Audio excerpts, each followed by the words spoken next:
morning. Thank you for joining me for some real talk from the heart this morning. Our real talk is from the book of Ruth, chapter 1, verses 16 and 17. And let's get into this real talk this morning. It says, "But Ruth replied, 'Don't ask me to leave you and turn back. Wherever you go, I will go. Wherever you live, I will live. Your people will be my people, and your God will be my God. Wherever you die, I will die, and there I will be buried. May the Lord punish me severely if I allow anything but death to separate us.'" Looking at this passage this morning, I was just thinking about the reality of bitterness and how bitterness, man, can so easily come over us or come upon us. We can settle into a mindset of bitterness because of the things that we go through in life. And, reading through this story of Ruth, with Naomi and her two daughter-in-laws, and how each of them were affected by, the affliction in different ways. Naomi's affliction led to her blaming God and becoming bitter.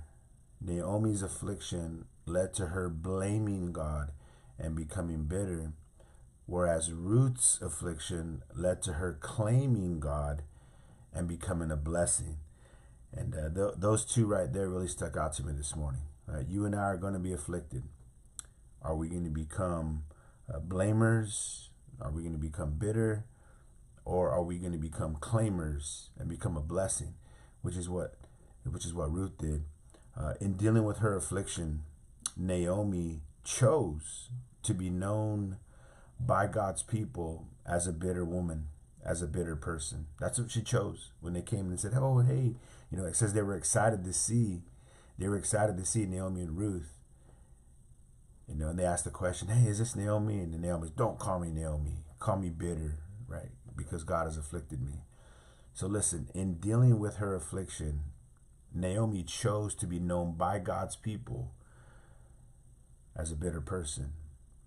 To whereas Ruth, who was dealing with her own affliction, she lost her husband too, and her father-in-law. She was dealing with her own affliction, and yet she chose God and his people. She chose to leave Moab and to come to the covenant land of Israel, to be with God and his people. And man, that's really commendable. Again, affliction is a part of life. We all are going to go through our moments of affliction. But listen, how we handle it determines our maturity, man. How we handle those seasons, those moments, man, of affliction is going to really determine if we're maturing or not, or it's going to reveal how we have matured. And so in handling a heavy heart, man, there's some takeaways here I want to leave with you, is that in handling a heavy heart, man, in handling an afflicted heart, make sure that you keep God your God, and make sure you keep God's people your people. Guard your heart against the temptation of becoming someone who blames God for their situation, someone who becomes bitter towards God or even towards those around them. Don't go back to the old life. That's what you see the other daughter-in-law did. She went back to the old life, to the old people. And guys, listen, we're talking about, man, the temptation of bitterness. Man, the temptation of bitterness is to blame God, right? Blame people, is to, listen, become bitter, to begin to blame God's people, to begin to go back to the old life, right? Pick up the old habits, the old ways, start hanging out with the old friends, the old people we used to hang out with. Man, these are the temptations of bitterness. And there's another one I believe, and I want to close with this one, man. There's another one I believe that we really got to guard our heart against. And I've been in ministry for almost 26 years, 6 years as a youth pastor and 20 years as a senior pastor. And there's been a tendency that I've seen throughout the years when a person is going through something heavy, whether it's in their marriage or in their health or whatever area it is in life, that they'll draw back from the body of Christ in that affliction and begin to blame and become bitter. And here's the next thing they end up doing. So here's your third B word. So you got blame, you got become bitter. Here's the third B word when a person is being tempted in their bitterness, is this: they begin to badmouth the people of God. They begin to badmouth the church. "Oh, I was going through so much, man, and nobody reached out to me, nobody called me." And that is the tendency, man. And listen, that's not very mature. It's not mature to go around bad mouthing the church.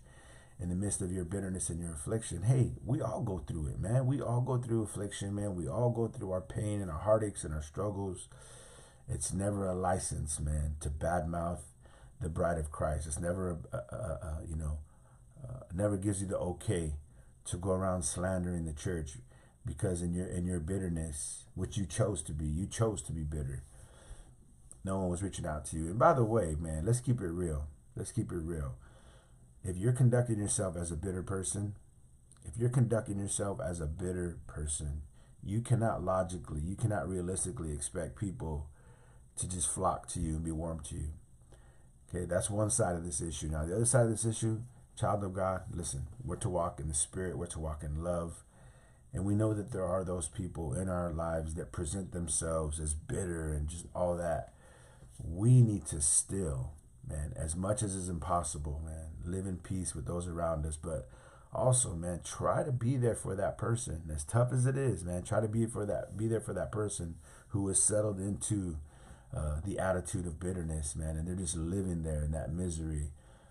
Man, you never know, man, what God and how God can use your presence when everyone else is ostracized, right? Everyone else has gone away, and yet there you are, man, that friend that sticks closer than a brother born for adversity, as Proverbs says, right? You're right there in the midst of it all. So, man, I hope this spoke to you, man. I know this is just a little bit of a real talk on the temptations of bitterness and how it affects different people different ways. But I want to leave you with this, man. In the midst of that affliction, don't become someone who blames, man. Be someone who claims God and his people.